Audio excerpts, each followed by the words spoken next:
خوبصورت لہجے سے آپ کسی سے بات کریں، حسین انداز میں کسی کو سمجھائیں۔ آپ کا انداز حسین ہوگا نا، بات وہی ہوگی، لیکن اگر انداز حسین ہوگا نا۔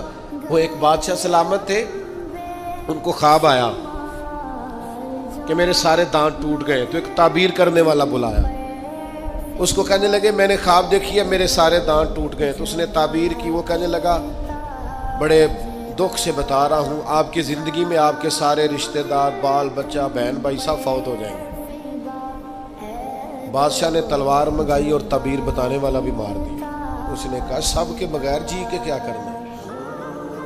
اس نے ایک اور بلایا تعبیر والا، اسے کہا تعبیر بتاؤ، خواب میں میرے سارے دانت ٹوٹ گئے ہیں۔ تو کہنے لگا بادشاہ سلامت مبارک ہو، اللہ تعالیٰ آپ کو اپنے خاندان میں سب سے لمبی عمر عطا فرمائے گا۔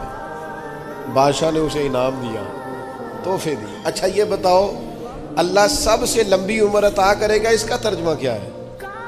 وہی ترجمہ ہے نا جو پہلے نے کہا ہے۔ اس نے کیا کہا ہے؟ سارے مر جائیں۔